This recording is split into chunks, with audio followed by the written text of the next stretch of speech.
Hello, everybody. Welcome to another episode of Film Nobodies. Today, we are going to be talking over the internet, and it will be about the movie The Backrooms, which has come out recently. I think it was May 29th, 2026, directed by Kane Parsons. It is a very hot movie right now, mostly because of the internet fame it had before. And I know my dad is not really, he doesn't really know much about the Backrooms. It's a very Gen Z thing. How dare you? Yeah, I'm sorry. I'm sorry. cool. I'm hip. I know things. Well, you are I'm hip hip. because you watched the movie, so I'm proud of you for that, you know? But, so I thought it'd be a very interesting movie to talk about today because, you know, there's a little bit of a generation gap with this movie, especially. So, Are you calling me old? No. Yes, I am. Sure. But yeah, like I said, it was directed by Kane Parsons, who developed the Backrooms over the internet over the course of, I don't know how many years, but it's been a long time. And over the course of the years that he started the Backrooms, the internet kind of exploded it and kind of developed their own ideas surrounding it. And it's turned into this huge, like almost creepypasta thing, which... Did you say creepy pasta? Yeah. So the creepypastas, for anybody who doesn't know, or was like a series of internet horror stories that were developed on the internet for the purpose of people to read them on the internet. And it's kind of like... It's kind of hard to explain, but that's pretty much what it is. And this is kind of another age of creepypasta, you know, very, very modern version of it. And for those of you who don't know anything about the movie, first of all, spoilers ahead. And second of all, I will give a brief summary of the movie. Pretty much, this man has this thrift furniture store and it's kind of failing. And he has like these problems. He has like depression and stuff like that. He goes to a therapist for, and he kind of runs this store and finds a secret dimension on the bottom level of his store. And when he goes through it, he finds this like huge, endless, weird office building that stretches, as far as the eye can see. He turns all these corners, all these weird things are around. It's got these, it's like as if it's like an office building from like memory. So things are not in exactly the right places. But it's like based on nostalgia. That's kind of the whole idea of Backrooms, is it's nostalgia horror, if you would say. And if you can't already tell, I've been a big fan of this series since the beginning, and I've been very excited to see this movie. And I am very I won't say how I feel just yet, but I was very excited to see it, and I'm very glad that it's gotten the recognition it's deserved. But anyway, back to the summary. He goes through this dimension and he finds all these weird things, and he comes back and tells his therapist. And when he goes back, he doesn't return. And so the therapist goes in after him and finds out a bunch of very disturbing things that I won't reveal if you haven't seen it. But a lot of the movie is developed on atmosphere, and we will talk about that soon in a second. But the budget they were given was $10 million, and the success, I think, brought it to over $200 million in the past couple weeks, which is absolutely insane. And I think it was distributed by A24. So yeah, it was an A24. Yeah, so that movie, and along with Obsession, kind of rocketed their success. And I'm very happy to see it because, like I said, Backrooms is something that's been on the internet for a very long time, and something that the director has worked very hard on over these years, especially for this movie. So I'm glad to see its success. But going into the movie, I want to ask you, Dad, what did you expect going in? Because you're not very familiar with this kind of stuff. So what kind of horror did you expect? I had zero expectations because I honestly had no idea what the movie was about. I hadn't seen a trailer, and I only went to see it because you said, hey, you got to see this new movie. So I purposely okay, I'll just buy the tickets and not watch the trailer and just be surprised. So I literally had zero expectations. I was just walking into it blind, other than knowing that it was a horror movie and it was supposed to be, kind of a new age thing. So yeah, no, that's fair. Yeah.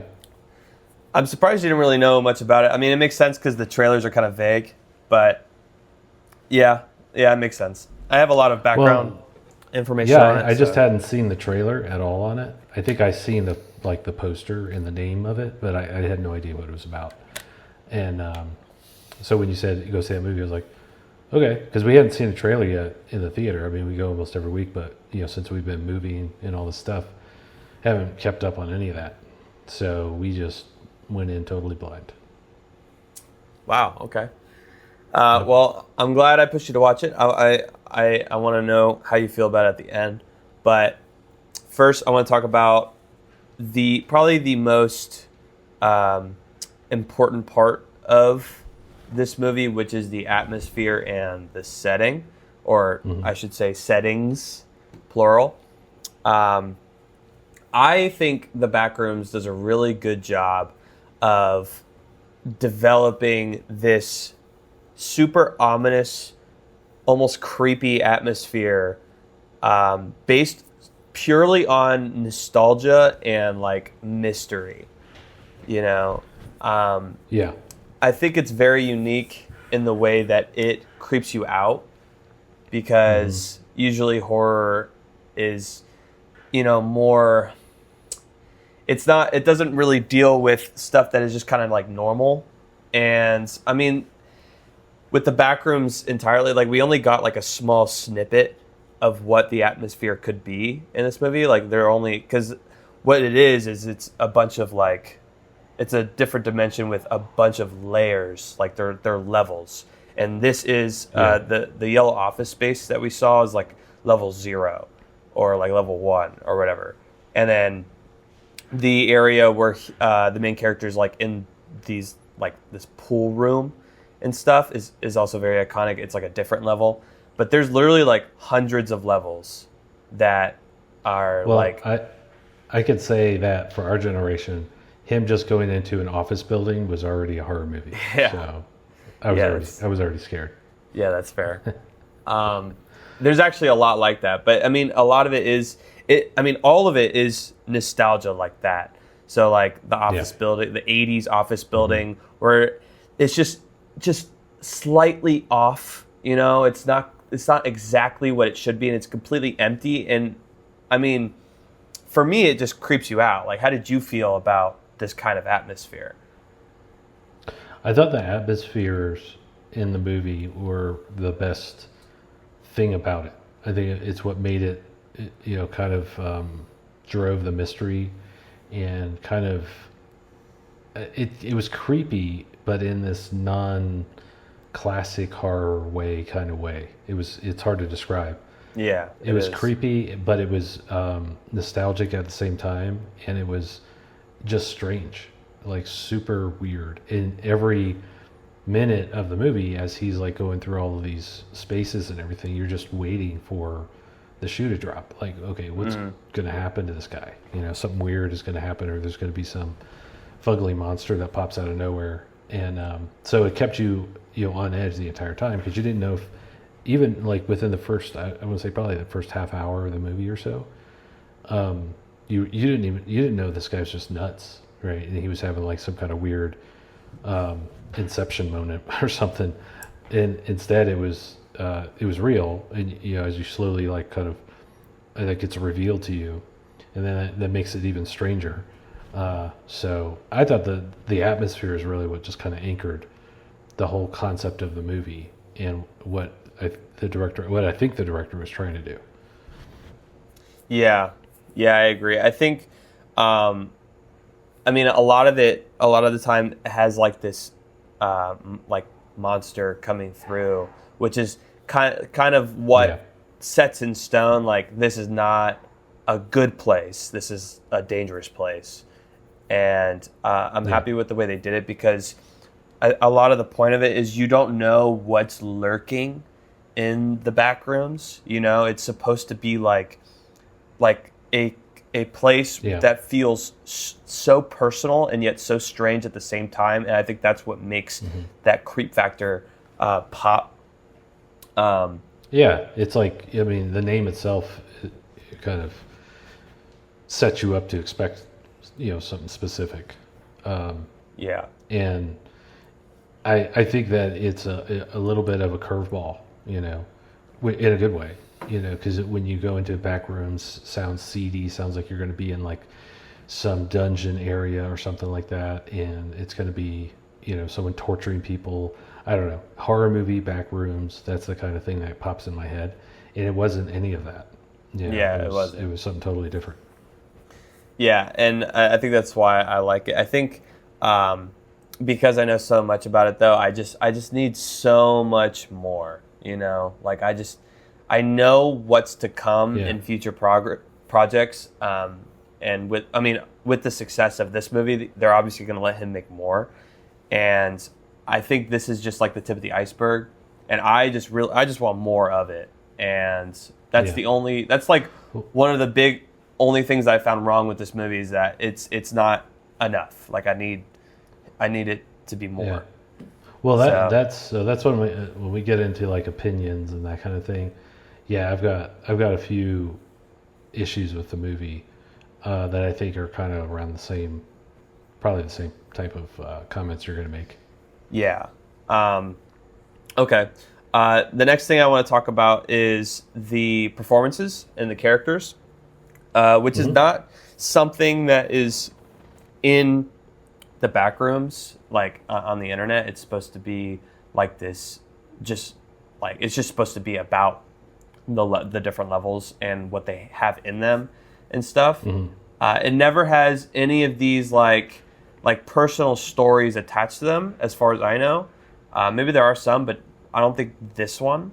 So it's very interesting to see what direction Kane Parsons took in developing a story with characters that are affected by the settings that he puts in. Right. And I think the main actor does a really good job of putting on a good performance while also letting the atmosphere and setting kind of like envelop his character. You know, like he doesn't shine so much to where he kind of just like takes over and it's like mainly about him. He lets what the Backrooms is supposed to be like shine. You know. Yeah. Um, I thought they were solid performances all around. I don't think anything was like Oscar worthy, but I think it was, good acting, good performances, well written, and yeah. the smallness of the character set in the movie, um, I would think would have allowed them to like kind of broaden the characters a little bit, so you can go a little bit deeper on like what's up with this guy, or what's up with his employees, or even the therapist and stuff. And they didn't do that. I think that was kind of a miss. But that's just from me, from like an objective movie watcher. Like I have no backstory on any of this, so I don't know what the internet's been talking about with Backrooms or anything like that. But when I look at it from just a pure moviegoer, sitting in a seat not knowing a damn thing about this movie and then watching it, I'm like, I would have liked to have known what the hell is going on with this guy a little bit more.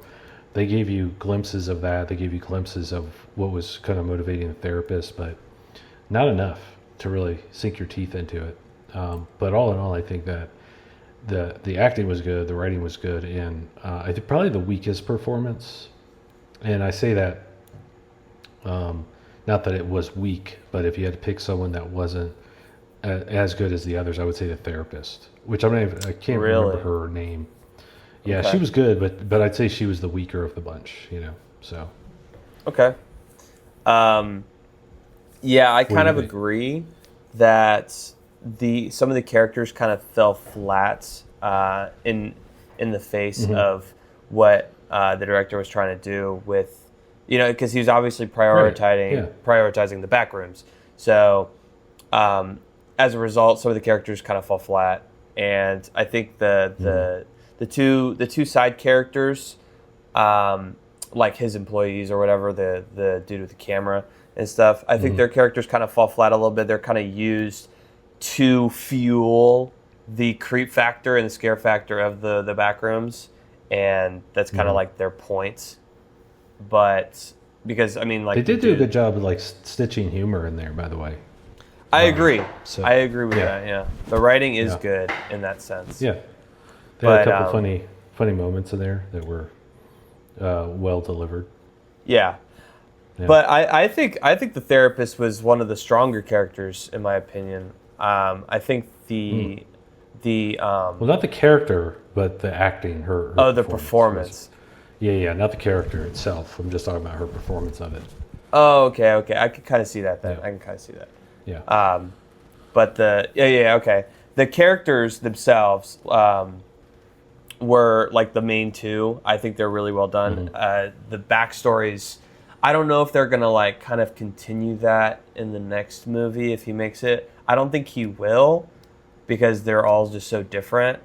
But Right. I kind of hope he Yeah. does, especially with the therapist, because she kind of you kind of get left hanging with her a little bit. Um, maybe not Yeah. the I main mean, like it's the whole. Yeah, it's a big cliffhanger with her. yeah they So kind of leave you hanging. yeah. The main guy, I think you kind of get the gist, in my opinion. Hmm. Um, there's a little bit that I wish I could have seen more, like you said, but I think especially with her, I would have liked to see much more of what's Hmm. going on there. So maybe they'll Well, I'll get- expand more on that in the next one. Yeah, I probably give you more on like that. What I mean by that too when we get into like more of the opinion part because I don't want to like distract us right now. But I think that there's things there where like the movie would have been better if they had done something. If they had done more with his character and opened up a little bit more. But I can go into that more Yeah, later. okay, that's fair. Um, but yeah, overall, I agree with you that they're the characters and the performance they do their job. Nothing Oscar worthy, but they're Yeah. solid. You know, Yeah, solid. Yeah, I can't especially complain about it. the scientist at the end, Mhm. like I think his name is Mark Duplass, the actor. Yeah. He does a pretty good job too. Again, would like to see much more on him because they allude a lot to him being a big part of this. So hopefully, Like a huge backstory that you don't even really yeah. get to see. And that's or part even of what I understand, mean. so. Yeah, that's part of what I mean. And like, I wanted a lot more. Like especially with the characters Yeah. as well. But speaking of the main character, what I do like is what they did with the monster, which is a huge elephant in the room for this movie because it has a lot to do with his character, which is very interesting because, fun fact, I'm pretty sure that monster is like an actual monster in Backrooms, like the internet lore. So I find it very interesting that they were able to tie him to the main character of this movie because the monster in this movie was not what people expected it to be. The monster of the Office Space level is supposed to be a completely different monster. It's supposed to be like this, like I think it's like a spindly, like mechanical monster that mimics people's voices, and and if it catches you, it just like starts chasing you, like running at you, and it kills you. It's completely different. Instead of like this big, tall pirate, like deformed, like trudging at you with a wooden peg leg, very different. So the fact that they brought him into this level to like to tie it to the character and like have it be about his emotions, like, or not his like his struggles and his issues, like kind of get formed into this monster. Because I think the point is to make this monster what do you call it? An amalgamation of the depression and anger that the main character has felt throughout his whole life, you know, and it's been like placed into the Backrooms as like a memory of who he is, you know.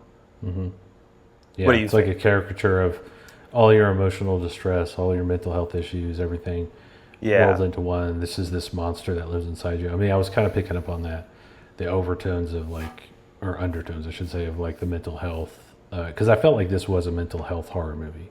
You know, we've seen dozens of those in the past, 10, 20 years. And I feel like this is in that family, but it did it in, a much more unique way. Yeah, I agree. I think it was a little obvious, but still well done nonetheless. But yeah, I do. That's why I wanted them to go into more detail on his character, right? Because the monster that we saw wasn't really well explained by what we saw of the character in the movie. I didn't feel like I got that from his character, that this was living inside of him, or this was a caricature of his emotional state. It just felt disconnected. And really? That's why I was saying earlier, like, if they had gone deeper into the character, I could better appreciate what they were trying to do with the monster. But as it was, all you knew is that he was going through this kind of divorce, and he had some anger issues, but it was nothing like crazy. It was nothing that you could really sink your teeth into and go, okay, this guy really does have a monster living in him. This guy just seemed like a frustrated middle-aged guy going through a divorce. But the monster that was represented, it made it seem like he was this like, serial killer waiting to come out or something. And it just didn't, I don't know, that might just be my own impressions, but it just seemed disconnected from what I was picking up from what they were putting into his character and what was described, through the flashbacks and all that kind of stuff. So I just thought it didn't make sense to me. Like, I was like, what? Okay. Cause I got I understood that this is like a weird, figment of his mental health, as a memory, quote unquote, in the Backrooms. But why was it so vicious, and why was it so, such a nasty monster? I mean, it didn't line up with how they described his character. I don't know if that makes sense. Yeah, it does. I think you might be right. I don't think it was enough, because I mean, like, they do insinuate that like you said, he has like anger problems and he's dealing with depression and stuff. But I don't think it was really enough to justify how much of a monster it was. Maybe it was more of the fact that the Backrooms kind of twisted it into something worse. It could be. Yeah, it could be. But they don't really, they don't explain any of that. They don't explain how the Backrooms works. Yeah. What it does, other than, that little 5-minute monologue that he has when he's, explaining it to the therapist while she's tied to the chair. Yeah, because he gets twisted when he is in there for too long, and that also reminds me of when they introduce him again, when we see him again, and he's like creeping up behind the corner, and he's like saying her name. I was like, what the hell is going on? Like, what happened? That was a creepy moment. That was a well done creepy moment. It was really good. So maybe my theory needs a little bit of tweaking, because it might not be enough that it's just like a memory of his emotions. It might have a lot more to do with the Backrooms than it does him as a character. So I don't know. Maybe we'll find out. It could, but that's I think that's probably one of the biggest flaws in the film, is that there isn't enough explanation, either explicitly or implicitly, on what the hell is going on and how the Backrooms work, and how if it does twist things, how it twists things, or what the theories are, what are these, doctors doing, kind of implying that they're government people hiding this or something. But that to me was the big flaw in the movie, was it leaves you confused and not fully understanding like what the metaphor is. Like you kind of get it, but at the same time you're like but that doesn't make sense either. So I don't know. To me, I think they left the audience, at least people like me who have no backstory on this at all, going to blind. It just left me like, I don't know what I'm supposed to do with this movie. It felt like there was it was inching its way towards this really interesting plot revelation, and it just never happened. Instead, we got some driblets of information, and we're like, oh, okay, this is interesting. I want more, and then they just did the movie, and you're like, well, that sucked. I want more information. I feel like they could have made the movie a lot longer, like an hour. It's because it's a slow burn horror, and there's a lot of information tied to it. And I don't know why it was only an hour 40 minutes. I feel like, granted, they probably didn't have the budget for it, but I don't know. It's probably a risky movie to make, so they were probably hedging their bets. Yeah, it's definitely a risky movie. Yeah. But it's successful. Maybe it'll work out in the future. But I am happy with what we got so far. So could be if they make a part 2, or even a part 2 or a part 3, make it like a trilogy, and it fully stretches out the plot, and you are fully immersed in what's going on, and you can really appreciate and understand like the psychology behind all this, then this could be a fantastic part 1 of a purposeful trilogy. Like, you're not supposed to know everything yet. You got to wait for part 2. I could get my head around that, but just going into it as like a single standalone movie, to me they totally missed the mark. They've got a lot of work to do on the plot. Yeah, that's totally fair. Okay, speaking of the plot, how do you feel about the story and the ending as a whole? Besides just the atmosphere and the monster and stuff, like everything else. Mm-hmm. So the positives I'll give it are that was unique, interesting story, different. It's not aliens. It's not traditional monsters or fairy tale type folklore. It is some weird kind of psychological metaphor for the modern world, and some of the demons we live with. That's what I'm picking up. That's the vibe I'm picking up from. I could be completely wrong, and everyone's going to be, this idiot boomer. What's he doing?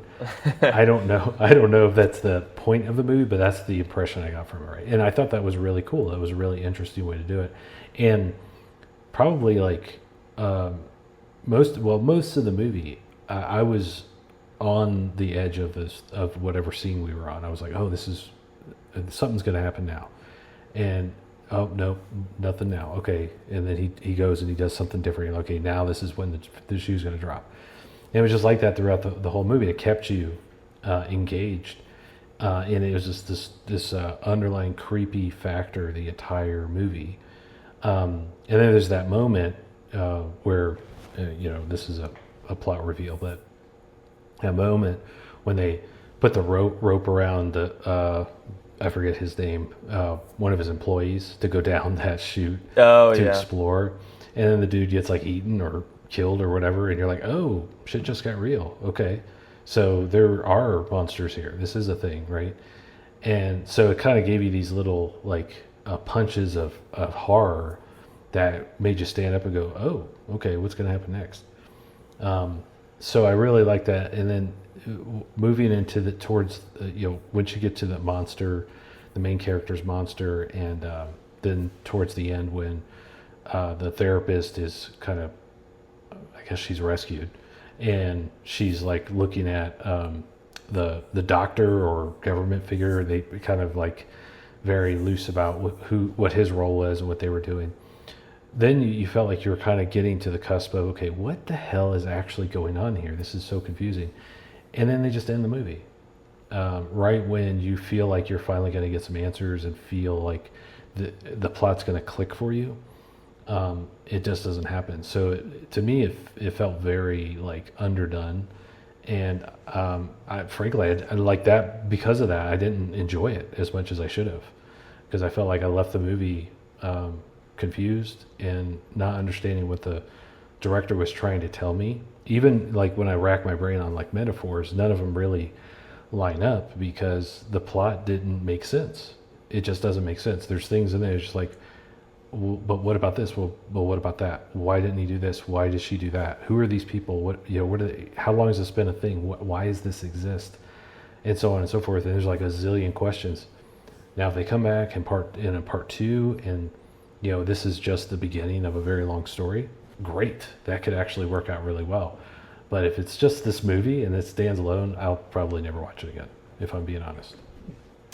Yeah, I think it is very unfortunate that there's like a lot of unanswered questions, a lot of untied loose ends, and I'm glad that I know a lot about the Backrooms because I know where it's going to lead when he continues. I think he wants to make an anthology of the series, so like multiple movies if he gets the budget for it, which I think it might need with how much info is in this. But yeah, I agree. Standalone, it's like I said at the beginning, like I wanted more. You know, I just wanted so much more, and I was happy with where it was going. I think the direction it took, the plot it was going on was fantastic. You know, I thought it was such a simple plot that allowed the atmosphere to shine, and I was loving like every second of it. And yeah, once you get to the end, I'm like, oh, man, I gotta wait how many years to get answers to these questions, you know? Because there's never any. It feels like it was kind of a new age Blair Witch Project type movie. Yeah. Where they were taking a different lens, a different approach to horror, and you know, shaking it up a little bit. But unlike Blair Witch, I don't think that they had a very centralized plot that the audience could like fully understand what was happening, but also have this aura of mystery. I felt like you had the mystery, but you were mostly confused throughout the movie, and that works up to a certain point. And then after a little bit, or towards the end, if you haven't wrapped up the plot in a way that your average audience member can feel satisfied, then you're kind of doing them a disservice. And that's what I feel like they did in this movie. They didn't execute on the plot. They didn't bring it home. And but I don't think that I'm like the target audience for this type of movie.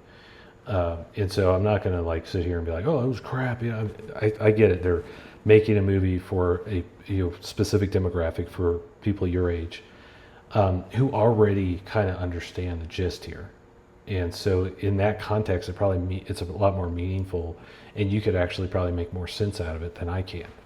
But as like just an objective old guy sitting in the movie, I'm like, yeah, this doesn't make any sense to me, right? I need you to kind of walk me through your plot. I love metaphors, and I love kind of leaving things open to interpretation. I think it's a really smart way to direct movies, but I think this is way too open-ended. It was way too much left to the imagination, where it just felt confusing instead of feeling like, wow, that was like really interesting and different and everything else. So that's that's my only hang up with the film. I mean, it was executed well in terms of atmosphere and with the writing itself, and the concept of it is so cool and interesting. But I feel like the execution fell short.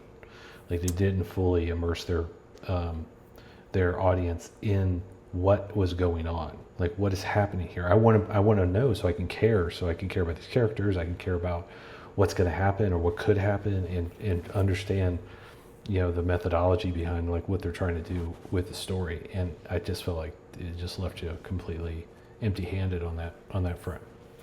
Yeah, that's honestly totally fair. I think you're right. It has a very specific niche target audience, unfortunately. And but at the same time, like I think about the movie and how it went, and I don't know how they could have gone about it differently in order to reach a larger audience. So in my opinion, I think for what it was, That's fair. I think the director did a really good job, but I agree that the concept itself and the direction that it's supposed to go on I feel like it's very hard to find an objective audience to love it when it needs so much more time to explore the world that he's created. So I have high hopes for the future because I want there to be an objective audience when it's been given the proper time. But yeah, for right now, I feel like it's very niche. So that's why I'm saying I'm glad it's got so much success, even though it has a lot of mixed reviews. Because a lot of people feel the same way you do. A lot of people don't really get it. And so hopefully, it changes in the future. But how would you rate? One thing, before you get into the rating, one thing I would say is that what it reminded me of was, and not from the plot, not the story or anything, but just the weirdness of it and the atmospheres of it. It reminded me of Severance. You're right. Yeah, it does. And I was thinking this, after kind of digesting a little bit, I was like, this would probably be a better multi-part series on one of the streaming platforms than a standalone movie. If I had 8-10 episodes to digest what the hell's going on, they could go into all kinds of details that would be way more interesting than that's just an hour 40 movie. That's what's funny is because I saw an interview with the director and they were asking him about it, and he said that originally he would have rather done a TV show because he would have been able to get more information in, but he was given a movie instead, and so he did what he could. So Hollywood business always crapping on the idea machine. So that's why I hope it's I hope he has, he's given what he needs in the future, because he obviously has the right ideas and he cares enough to make it successful. So, like I said, I have high hopes for the future. He seems because he's 20 years old too. A 20-year-old made that movie. He directed it. It's crazy. It's a long future. I mean, from a director perspective and just putting a movie in the can and distributing it and doing what directors got to do, awesome job. I mean, for a 20-year-old, for anybody really. I mean, honestly. So I mean, nothing. Can't say anything bad there. And like I said, I think target audience is probably very satisfied with the movie. General audiences, I think, probably a little more disappointed in it. Yeah, that's fair. How would you rate it? 1 to 10. Yep. I would say I enjoyed the movie to a certain extent, but I did feel a little frustrated with how it left me hanging. And I think they missed some really good opportunities in telling the story through the characters. So I find a lot of flaws in it, but I'm not sure my opinion matters as much. I would say 6. A 6. That's kind of what I expected you to say, low-key. Yeah. I would probably give it... It wasn't a bad movie. I just was frustrated because I wanted more, and that's kind of why I give it a 6. Yeah, that's very valid. I'd probably give it a 7.5. I would like to give it a higher rating, but like I said, I want more. And there are levels in the lore that I am very much looking forward to seeing. The first level, the office building, is a very basic, simple, kind of easier to understand level that doesn't really have a lot of flavor to it. So there are levels that are very popular and iconic that people love and I love as well. So I want to see those in the future. And so I think the main reason why my score is lower than people probably think is because I want those things. And the movie didn't give me enough. So, but that's my only big problem with the movie is the unanswered questions, and the fact that I wanted more. I mean, if they come out with a part 2, I'll go see it for sure. Yeah, because I want to finish the story. It's like reading half a book or something. I know. Yeah, it is like that. So, and I mean, that might be the intention. It just you weren't really set up for that going in, like I went in, without any pretext. So, yeah. So that's that. Yep. thank you guys for watching this episode of Film Nobodies. Make sure to check us out on Spotify, YouTube, Apple Podcasts, all that good stuff. And next time we will be doing the movie Disclosure Day by Steven Spielberg. A pretty big one. So, which I have been eagerly anticipating. So yep. If you want to watch that, this one. If you want to watch that episode with no spoilers, go see it for yourself. It's a very highly anticipated movie this year, and both of us are very excited to see it. We're big fans of Spielberg. So, yep, for sure. And Aliens. Don't forget the Aliens. Yep, and Aliens, of course. I think this is like his third or fourth Alien movie. Yeah. It's crazy. But yeah, thank you guys again for watching, and we will see you in the next episode. Later. Bye.